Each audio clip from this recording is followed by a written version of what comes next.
Olá pessoal, tudo bem?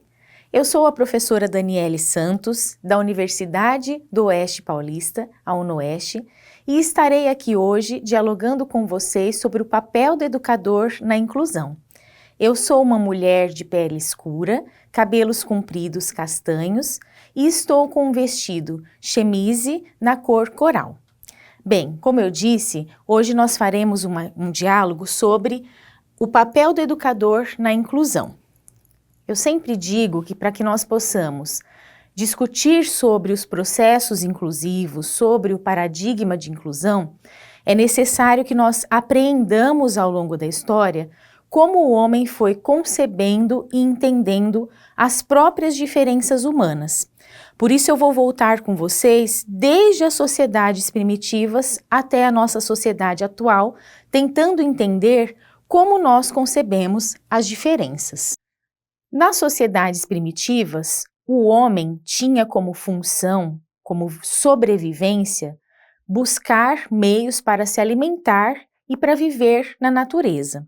Logo, toda pessoa que nascesse com algo considerado um defeito, com alguma deficiência, que não pudesse se dedicar à caça, à pesca ou ao abrigo, tornava-se um empecilho, era considerada como um peso morto. Logo, essa pessoa deveria ser excluída daquele grupo. Se nós pegarmos exemplo dos clãs, como no filme Alpha, que mostra a história de como o lobo foi domesticado, o chefe do clã tinha um filho que sofreu um acidente e nesse acidente ele não conseguia mais andar.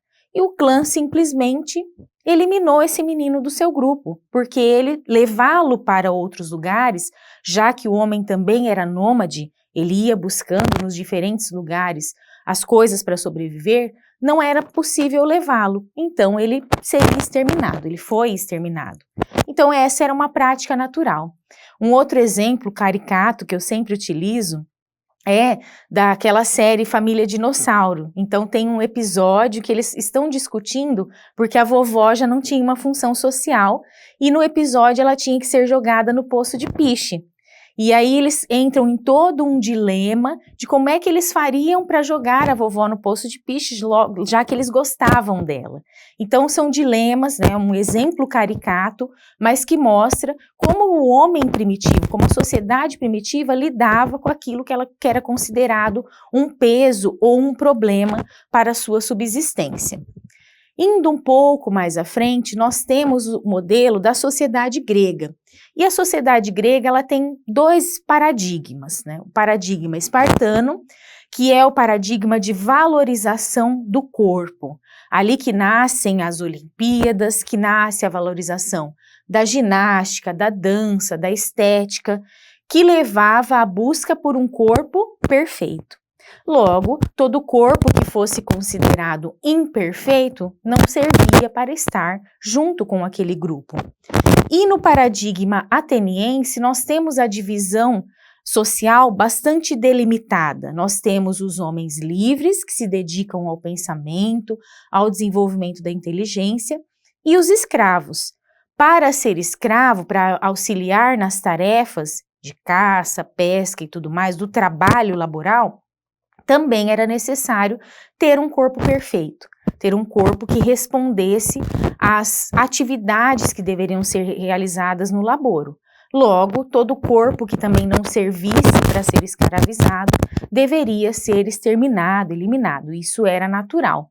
E também surge a questão da valorização do intelecto. Se você também não conseguisse raciocinar, desenvolver-se para o conhecimento como um homem livre, também você não teria uma função. Então, a própria ideia de eugenia, né, radical, de literalmente exterminar alguém que não tinha uma função social, era uma coisa muito naturalizada. E aqui eu trago também uma imagem do Fármacos, que é mostrando a purificação de um homem, da sociedade, de uma pessoa que está fora dos padrões de beleza naquela época, isso, né, lá no paradigma grego. Um pouquinho mais à frente, aí já depois de Cristo, nós temos o advento de uma sociedade cristã, né, que busca os seus valores, se espelha em algumas lições bíblicas e pensa, né, em levar em organizar as suas tarefas do cotidiano a atender aos desejos de Deus. Bom, o moralismo cristão, e aqui eu chamo a atenção que ele é católico, porque a Igreja Católica é dominante nesse momento, começa a enxergar primeiro a deficiência como um pecado. Também outras religiões não cristãs, como por exemplo o Espiritismo, também podem atribuir a deficiência a, por exemplo, alguma coisa que você veio de vidas passadas. Então isso está muito presente no espiritualismo.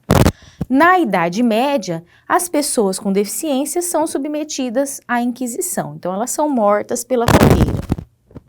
A existência das pessoas surdas, cegas, paralíticas, também passa a ser, em algum momento, disso depois da Inquisição, utilizadas como um mecanismo para mostrar que essas pessoas existem para que a gente possa praticar a caridade. Então elas são instrumentos de Deus para que a gente possa olhar para essas pessoas que são, entre aspas, coitadas, que precisam de uma ajuda, então nós temos que praticar a caridade em função dessas pessoas.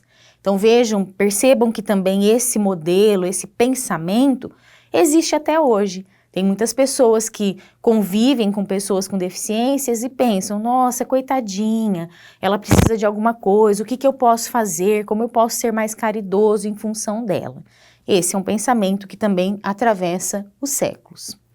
E já entre o século XVII, XVIII, XIX, nós temos o advento da sociedade liberalista. Então, há um rompimento total com o modelo, total não, mas um rompimento parcial e depois total com o modelo de sociedade patriarcal.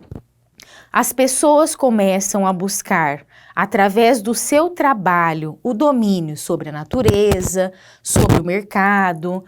Há a busca pelo desenvolvimento da ciência e da tecnologia e surge a ciência da administração, que vai estudar lá, então o Taylor vai estudar as fábricas, como funciona o trabalho humano dentro de uma fábrica.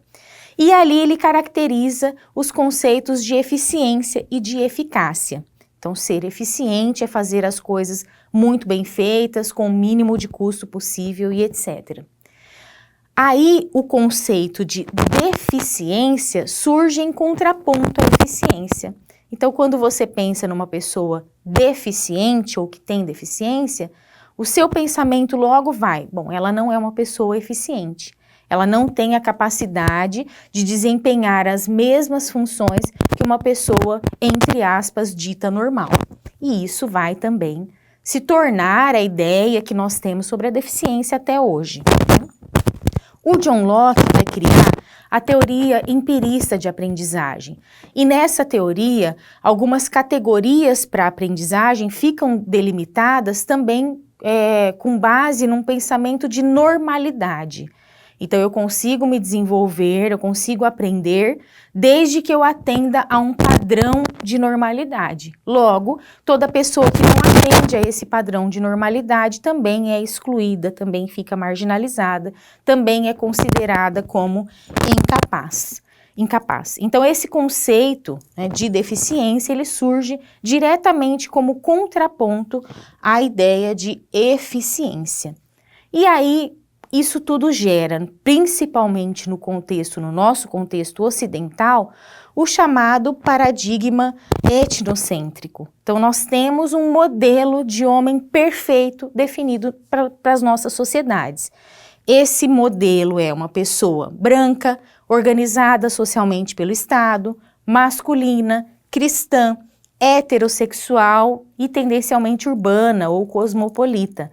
Eu sempre cito um exemplo de quando eu era criança e havia no município que eu morava as crianças que vieram do êxodo rural, então que elas estudavam na escola do sítio e foram estudar na cidade. o quanto que aquilo foi visto como um grande problema para os professores, para os pais. Então eu lembro até hoje que tinha pais de coleguinhas meus que diziam, olha, você não pode fazer muita amizade, ficar muito perto daquela criança que veio do sítio, porque senão você vai ficar atrasada. Então vocês percebem que não tem nem só a ver com a questão física, mas tem a ver mesmo com um modelo, com um padrão social que é criado e que é baseado, por exemplo, na etnia, na cor da pele, na orientação sexual, entre outras coisas que estão também, de novo, presentes nas nossas vivências e nas nossas relações nos dias atuais.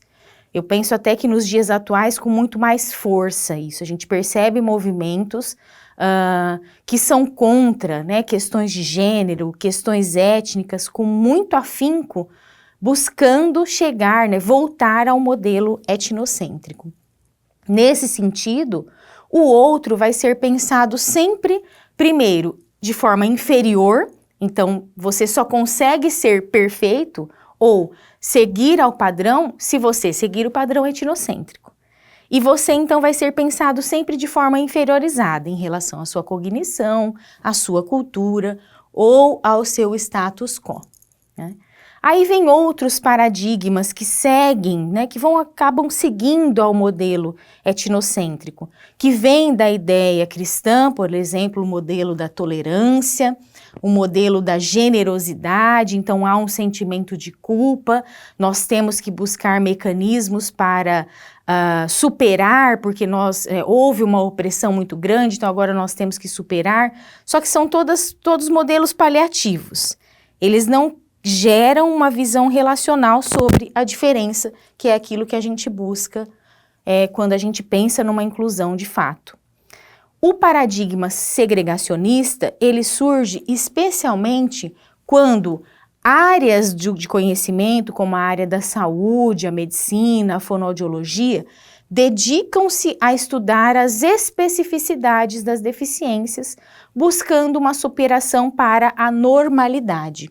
Aí nós vamos ter vários exemplos de como isso se configura, como, por exemplo, a tentativa de integração de Vitor, que é o exemplo do Selvagem de Aveyron, que são os estudos do ITAR na França, o Charles Lepé, que cria o Instituto de Surdos Mudos, que era o termo que se usava na época, o Instituto Francês de Surdos Mudos, que vai se dedicar a estudar como se configura a língua de sinais, e a experiência da Helen Keller, que foi professora da menina surdo-cega, Anne Sullivan, nos Estados Unidos, que também é uma experiência muito marcante e que eu recomendo, inclusive, que vocês assistam.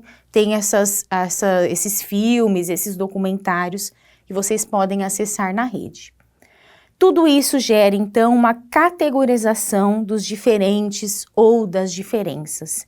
E essas categorizações se dão, como eu acabei de explicar, por todos esses mecanismos históricos, sociais, cognitivos, comportamentais e afetivos. E todo esse histórico demonstra que essa categorização parte sempre do conceito de estigma. Então, nós sempre estamos buscando dar ao outro um atributo ou um estereótipo. E geralmente esse atributo ou estereótipo está baseado numa ideia de superioridade.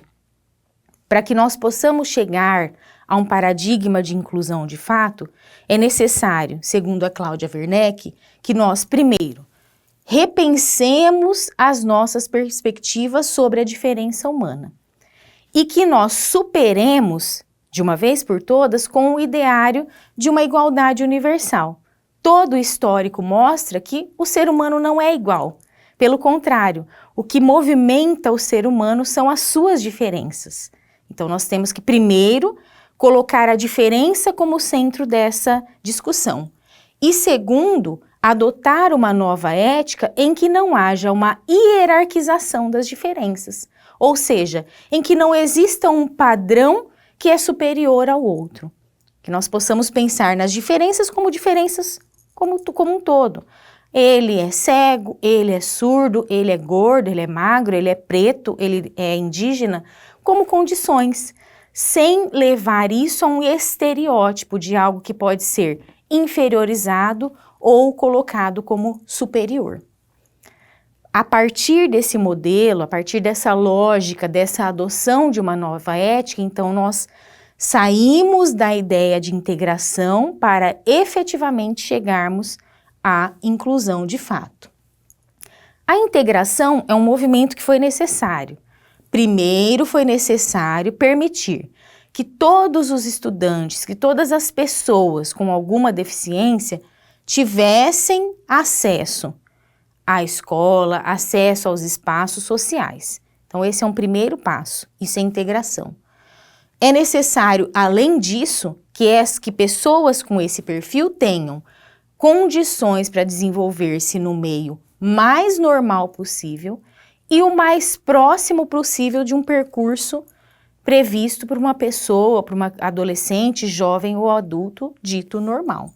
Então, o Brasil é signatário dessa discussão, comprometeu-se com isso por várias cartas magnas, nacionais e internacionais, e mais especificamente a partir da Política Nacional de Educação Especial, na perspectiva da educação inclusiva, que foi publicada em 2008. Esse documento é um marco histórico que vai orientar todas as redes de educação, tanto públicas quanto privadas, para o desenvolvimento de serviços que podem e devem ser oferecidos para todos os estudantes que deles necessitem. Bem, então, diante de tudo isso, nós chegamos finalmente ao conceito de educação inclusiva que foi definido numa reunião da Unesco em 2008. O primeiro alerta para esse conceito é que inclusão é um processo. Nós nunca estaremos 100% preparados para incluir a todos. Sempre haverão diferenças que serão trazidas, que serão incluídas para o centro e nós teremos que aprender a lidar com elas. Isso é um primeiro ponto e é um ponto fundamental para que nós possamos entender que o nosso papel enquanto educadores é assumir que a inclusão é um processo e que logo nós podemos aprender sempre com ela. O outro ponto é que a partir do momento em que há alguém diferente chegando, em que essa diferença chega para mudar esse processo, busca-se a identificação e a remoção de barreiras à aprendizagem. Então, no trabalho docente, no papel do educador, há sempre que se buscar como remover barreiras. Primeiro, quais são as barreiras que existem? E segundo, como remover essas barreiras. Um terceiro ponto, que também é fundamental, é como é que nós vamos viabilizar a presença, a participação e, mais do que isso, o sucesso de todos os estudantes. E isso, obviamente, incide, em particular, sobre todos os estudantes que estão em risco de marginalização, de exclusão ou de insucesso. Ou seja, envolve todo um sistema que não necessariamente está relacionado apenas ao estudante com deficiência, mas todo aquele estudante que, processualmente, está em risco de ser marginalizado. Por isso eu gosto muito de trazer esse gráfico do Bronfenbrenner, que é de 1979, mas que nos mostra, que nos ilustra como funciona esse sistema ecológico que envolve esse conceito de inclusão em processo. Então, nós sempre teremos a criança, o seu núcleo familiar, que é o microsistema, a sua comunidade imediata, que é a escola, a comunidade institucional, que é o sistema de educação em que ela está inserida, que aquela escola está inserida, o município em que ela está inserida, e fora de tudo isso, o macrosistema, que são as políticas públicas, as políticas educacionais e as políticas sociais. Percebam que todos esses elementos do cronossistema estão relacionados. A criança só tem sucesso, o processo de inclusão dessa criança só tem sucesso se todos esses elementos do micro, do meso, do exo e do macrosistema funcionam sistematicamente e geram, de fato, um sistema ecológico. Onde o professor está? Qual é o nosso papel? Nós estamos no sistema micropolítico. Então, nós somos responsáveis pelos valores, pelas políticas e pelas práticas que se relacionam, que se realizam dentro da escola. E aí, nós podemos trabalhar em termos dos valores e do currículo. E sempre gosto de reforçar com base no professor Davi Rodrigues. Nós temos os potenciais e as barreiras. Para onde nós temos que pensar? Em que nós temos que pensar? Nos potenciais. As barreiras são, e nós temos muitas, a pressão para um currículo e estratégias únicas, para um currículo padronizado e formatado, a diferença de alguns, a diferença como sendo negativa, ou seja, aquele estudante que é um problema. Então, muitas vezes nós ouvimos, é o aluno de inclusão. A gente chega na escola, porque eu tenho um aluno de inclusão. Gente, todos os nossos estudantes são de inclusão. O que nós temos são estudantes público-alvo da educação especial, estudantes em situação de vulnerabilidade social, ou seja, estudantes que têm as suas diferenças, que não se encaixam naquele padrão determinado, mas todos eles estão sendo incluídos. Ou mesmo a diferenciação curricular como terapia, aquelas práticas em que os estudantes ditos normais, entre aspas, estão fazendo uma atividade e o estudante com alguma questão de aprendizagem ou com alguma deficiência está fazendo massinha, está brincando de massinha. Então esses são exemplos que a gente vê muito também. Essas são as barreiras. Mas quais são os potenciais? Existem, e eu espero que vocês façam parte disso, muitas escolas que desenvolvem projetos em que os estudantes podem participar a partir das suas diferenças. Essa é a máxima da professora Tereza Mantuan, que pode e deve ser trabalhada nas nossas práticas cotidianas. Logo, é necessário que nós pensamos que para que a educação inclusiva aconteça, existe sim o poder da escola.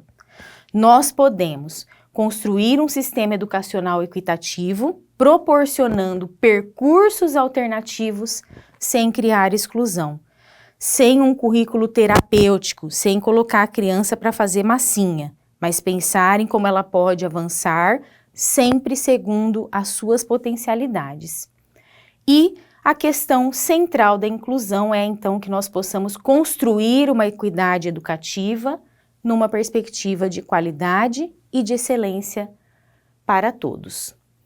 Então, eu termino a minha fala, a minha videoaula com vocês, refletindo mais uma vez sobre o nosso papel e dizendo o seguinte: as escolas e as salas inclusivas são lugares que dão boas-vindas e comemoram receber as diferenças, independente de todas as diferenças que possam existir entre elas. Para isso, nós temos que nos abrir à diferença, principalmente no nosso plano pedagógico. Muito obrigada e até a próxima.